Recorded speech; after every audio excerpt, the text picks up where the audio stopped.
नमस्कार साथियों, कैसे हो आप सब। और आप सभी की चतुश्रेणी कर्मचारी भर्ती की तैयारी कैसे चल रही है, कमेंट करके बता सकते हो।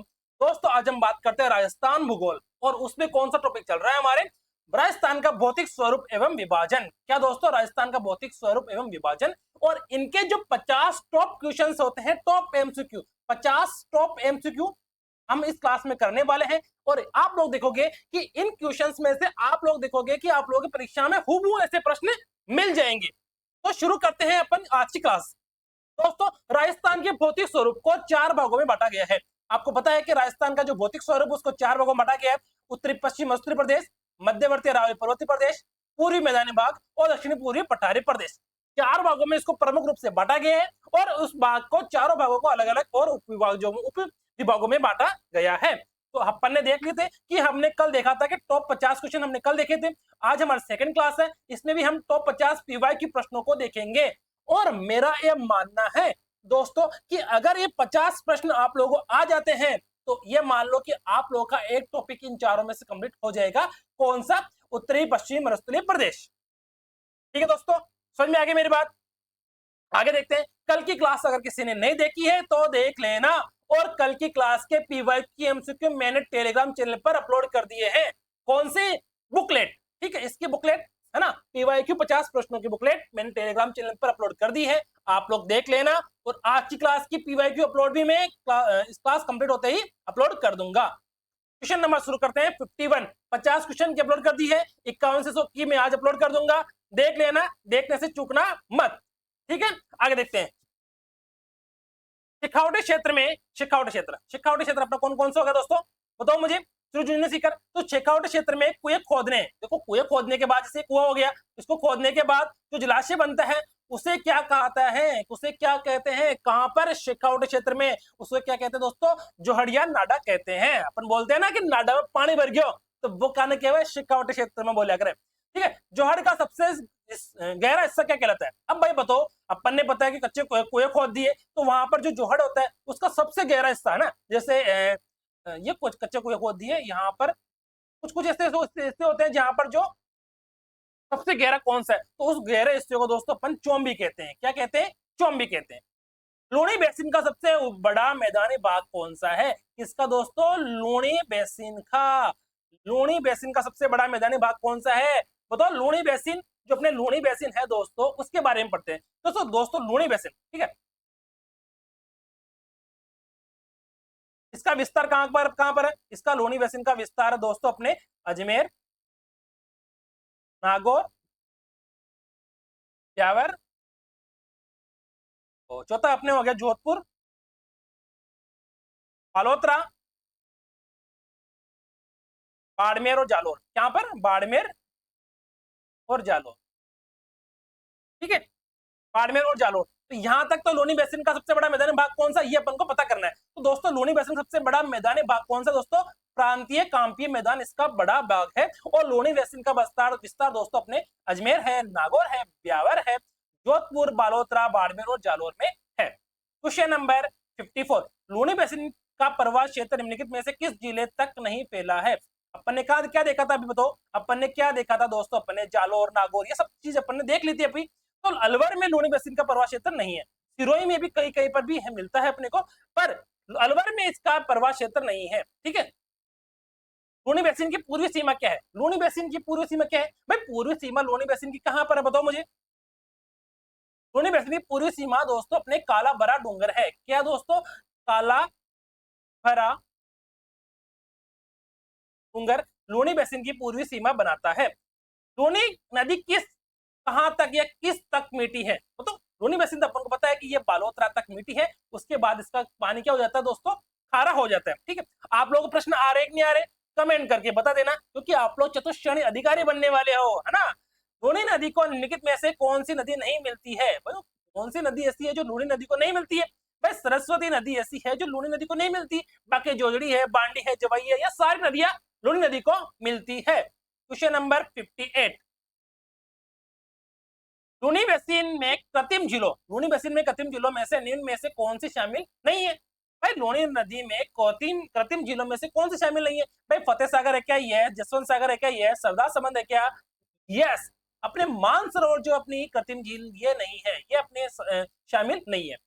59 लूनी नदी का पानी खारा कब होता है? भाई लूनी नदी देखो, लूनी नदी ऐसी नदी है जिसका पानी मीठा भी है और खारा भी है, पर मीठा कहां से कहां तक है? अपने अजमेर से बालोतरा तक, ठीक है। तो थार में प्रवेश करते है, तो दोस्तों अपने बताओ बालोतरा थार में प्रवेश करते है, पाली से पहले जालोर में। तो दोस्तों जो लूनी नदी का पानी खारा कब हो जाता है? बालोतरा के बाद इसका पानी खारा हो जाता है, ठीक है।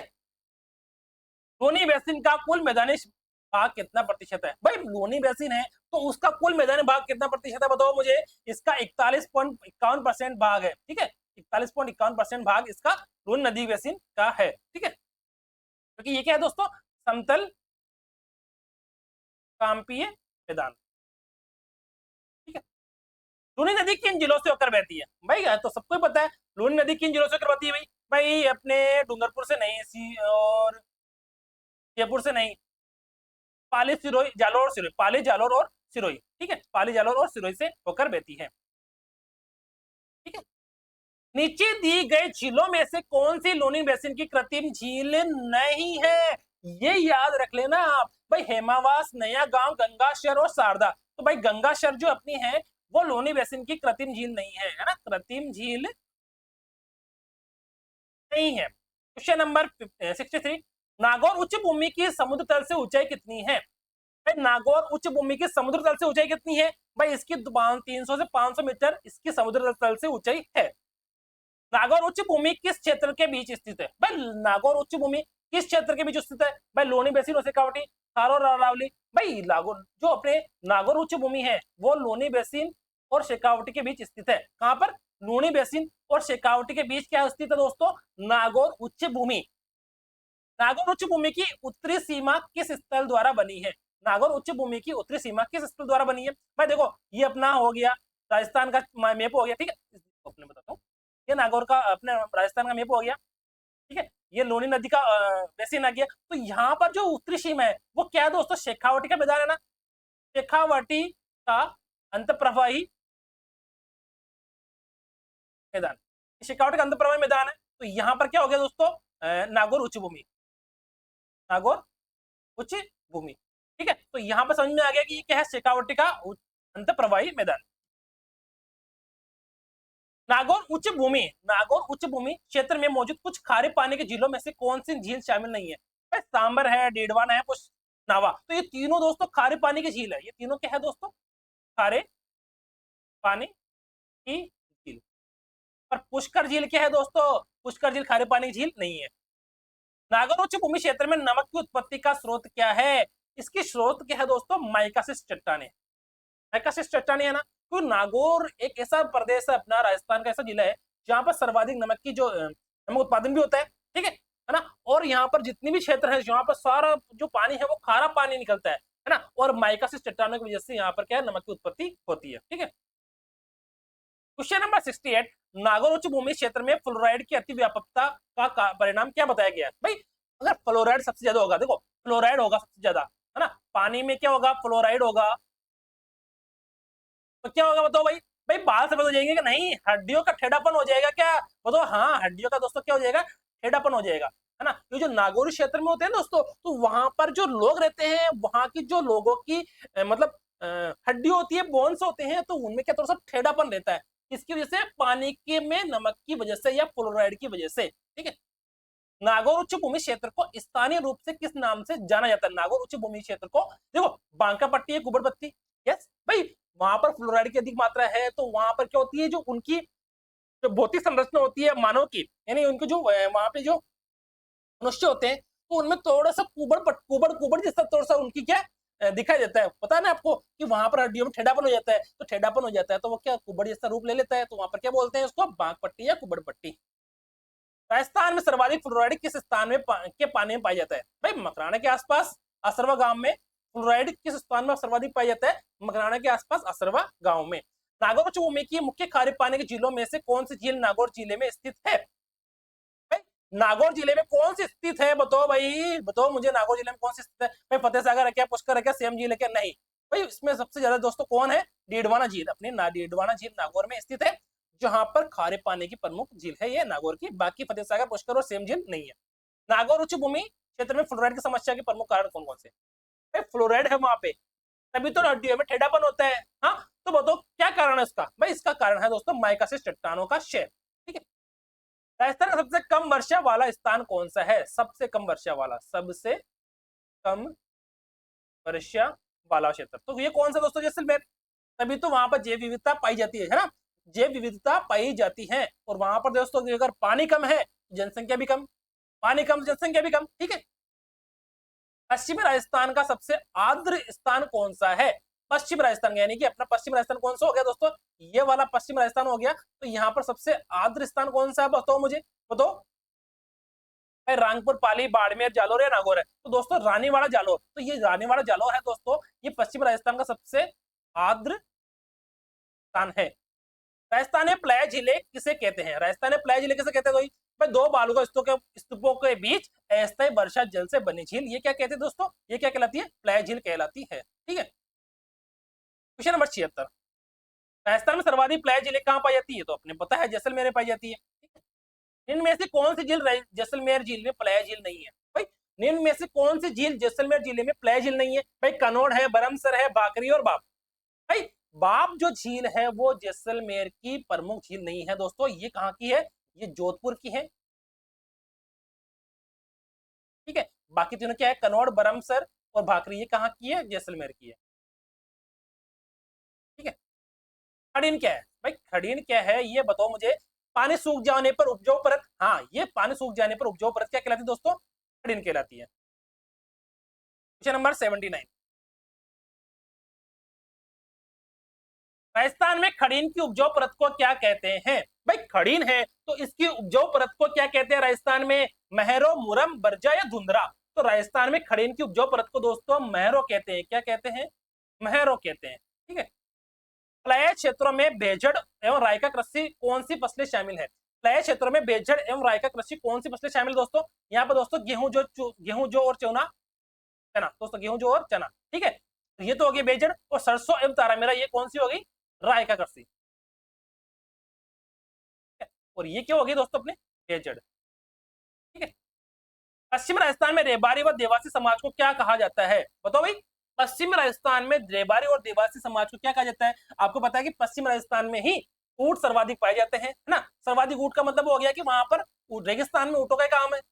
हाँ, गाड़ियां तो नहीं चलती है रेगिस्तान के अंदर, जो वहां पर अपनी मिट्टी है, वहां के जो रेगिस्तानी इलाका है वहां पर ऊंट ज्यादा चलते हैं, तो वहां पर रेबारी लोग ज्यादा रहते हैं। तो वहां पर जो उनके समाज को क्या कहा जाता है? वहां पे उनके समाज को दोस्तों रायका समाज कहा जाता है। ठीक है, रायका समाज के घरों को स्थानीय रूप से क्या कहा जाता है? जो रायका समाज होते हैं ये अपने रेबारी या रायका समाज होते हैं, है ना, जो ऊँटों का पालन करते हैं, तो उनके जो घर होते हैं उनको क्या कहा जाता है दोस्तों? ठंडी कहा जाता है। उनके घर को ठंडी कहा जाता है।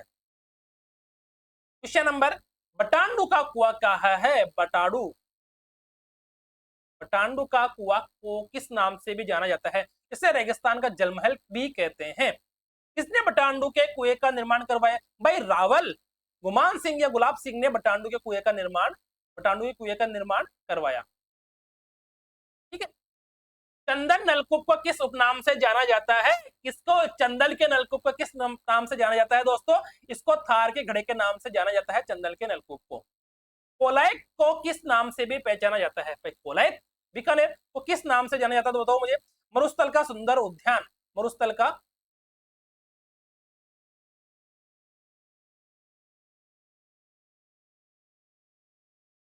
मरुस्थल का सुंदर उद्यान।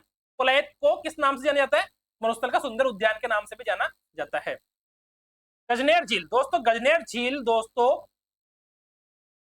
को किस नाम से जाना जाता है? भाई गजनेर झील, हाँ, इसको दोस्तों मरुस्थल का सुंदर दर्पण, मरुस्थल का, मरुस्थल का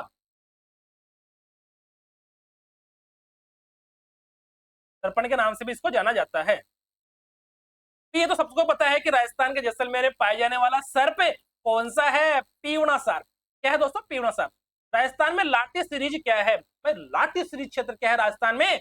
बताओ मुझे, लाटी सीरीज क्षेत्र क्या है दोस्तों राजस्थान में? ये दोस्तों भूगर्भीय जल पट्टी है। ठीक है, भूगर्भीय जल पट्टी है, जिसके ऊपर दोस्तों यहाँ पर सेवन, अंजन, धामण आदि घासें मिलती है ना, आदि घासें पाई जाती है। इस भूगर्भीय जल पट्टी के ऊपर सेवन, अंजन और दामन घास पाई जाती है। और ये राजस्थान में लाटी श्री क्षेत्र का है, जैसलमेर के अंदर। राजस्थान में सानू क्षेत्र, क्या कौन सा क्षेत्र दोस्तों? सानू क्षेत्र किस लिए जाना जाता है भाई? स्टील ग्रेड चुना पत्थर, रेतीली डेनिया, खारे पानी झीलें या पीलिया घाटिया। दोस्तों राजस्थान में जो सानू क्षेत्र है वो दोस्तों स्टील ग्रेड चुना पत्थर के लिए जाना जाता है। राजस्थान में राष्ट्रीय मरु उद्यान की स्थापना किस वर्ष हुई दोस्तों? ये 1951 में हुई थी, तो सर 81 में हुई थी। और इसका क्षेत्रफल कितना है? 3162 वर्ग किलोमीटर है। राजस्थान के अक्कल गांव में कौन सा उद्यान स्थित है भाई? यहाँ पर तो अक्कल गांव में अक्कल उड़ फॉसिल पार्क स्थित है भाई। राजस्थान के अक्कल में अक्कल उड़ फॉसिल पार्क स्थित है। और ये कहां पर स्थित दोस्तों? जैसलमेर में, ठीक है। राजस्थान में कैक्टस गार्डन कहाँ स्थित है? राजस्थान में कैक्टस गार्डन कहाँ स्थित है दोस्तों? कुलधरा, जैसलमेर, उदयपुर, जोधपुर और जयपुर। तो दोस्तों राजस्थान में कैक्टस गार्डन दोस्तों अपने कुलधरा जैसलमेर में स्थित है। बड़ोपोल गांव दोस्तों, कौन सा बड़ोपोल गांव? बड़ोपोल गांव किस जिले में स्थित है और ये किस समस्या से प्रभावित है? दोस्तों ये हनुमानगढ़ में स्थित है और ये सेम किस समस्या से प्रभावित है? ठीक है, सेम क्या है भाई? सेम क्या है दोस्तों? कीट पतंग संक्रमण है क्या? भूमिगत खनिज का संचय है क्या? नहर के रिसाव से जल जमाव पर खारे तत्वों का सतह पर आना है क्या? यह सूखे समय में जल स्रोत का सूखना है। तो दोस्तों ये सेम समस्या है, वो है नहर के रिसाव से जल जमाव पर खारे तत्वों की सतह पर आना। ये क्या है दोस्तों? सेम की समस्या है ना। सेम प्रभावित क्षेत्रों में भूमि का क्या प्रभाव होता है भाई? भूमि का प्रभाव क्या होता है बताओ? यहाँ पर दोस्तों खेती असंभव हो जाती है, क्योंकि वो जो दलदली हो जाती है दोस्तों। यहाँ पर क्या होती है? जो मिट्टी होती है ऊपरी सतह, आप देखो यहाँ पर क्या लिख रखा है कि नहर के रिसाव से जल जमाव खारे तत्वों का सतह पर आना। भाई ये सतह है, तो यहाँ पर जो खारे पानी की जो सतह पर आ जाएंगे, खारे पानी जो तत्व सतह पर आ जाएंगे, तो ये क्या दलदली बन जाएगी, है ना। ये दलदली हो जाएगी तो यहाँ पर जो होगा वो खेती करना असंभव हो जाएगा। ठीक है, खेती करना क्या हो जाएगा? असंभव हो जाएगा। ठीक है। रेगिस्तान का मार्च दोस्तों, रेगिस्तान का मार्च का तात्पर्य क्या है? रेगिस्तान में पड़ने वाली पर्वतियां, उत्तरी क्षेत्र का अरावली पर्वतमाला की टूटी हुई स्थिति से आगे बढ़ना, ये है रेगिस्तान का मार्च। रेगिस्तान का मार्च या मरुस्थल का जो अपने बोलते रेगिस्तान का आगे बढ़ना, है ना। मरुस्थली क्षेत्र का अरावली पर्वतमाला की टूटी हुई स्थिति से आगे बढ़ना, ये रेगिस्तान का मार्च कहलाता है। क्वेश्चन नंबर 98, रेगिस्तान के प्रसार के लिए जैसलमेर का कौन सा क्षेत्र माना जाता है? रेगिस्तान के प्रसार के लिए तो भाई इसका नाचना क्षेत्र माना जाता है भाई। कोलायत तो है ही नहीं, डिडवाना भी नहीं है, ठीक है। पर नाचना क्षेत्र जैसलमेर का ये रेगिस्तान के प्रसार के लिए माना जाता है। क्वेश्चन नंबर 99 दोस्तों, ये 99 और 100 क्वेश्चन, दो क्वेश्चन और बचे हैं। सेम समस्या से प्रभावित होने का प्रमुख कारण कौन सा है भाई? इंदिरा गांधी नहर से रिसाव, क्योंकि दोस्तों इंदिरा गांधी नहर परियोजना, तो दोस्तों INGP जो नहर है उसी के कारण ही सेम समस्या उत्पन्न होती है। ठीक है। क्वेश्चन नंबर 100, सेम प्रभावित इलाके खेती के कौन सा सही नहीं है बताओ मुझे? सेम प्रभावित इलाके खेती योग्य नहीं होते, हाँ ये सही है। सेम की भूमि में खारे तत्व सतह पर आ जाते हैं, ये भी सही है। जैसलमेर का नाचना क्षेत्र मरुस्थलीय विस्तार में योगदान देता है, ये भी सही है। रेगिस्तान का मार्च हिमालय की उन्नत प्रणाली को संदर्भित करता है, ये गलत है। दोस्तों क्लास कैसी लगी? अरे मुझे बताओ तो क्लास कैसी लगी है? तो क्लास अच्छी लगी है दोस्तों तो कमेंट कर देना, लाइक कर देना, शेयर कर देना और क्लास को क्या कर देना दोस्तों? अपने चैनल को सब्सक्राइब कर देना। दोस्तों चतुश्रेणी कर्मचारी, चतुश्रेणी अधिकारी बनने की आप सभी को बहुत बहुत बधाई एवं शुभकामनाएं। क्लास से हमारे निरंतर आती रहेगी। हम अभी कर रहे राजस्थान जियोग्राफी, हम कल से स्टार्ट करेंगे राजस्थान हिस्ट्री, फिर राजस्थान कल्चर। तो क्लास से ऐसे ही मिक्सर में आती रहेगी और आप लोगों को पता है क्लास से जुड़े रहना है। ठीक है, थैंक यू दोस्तों, थैंक यू।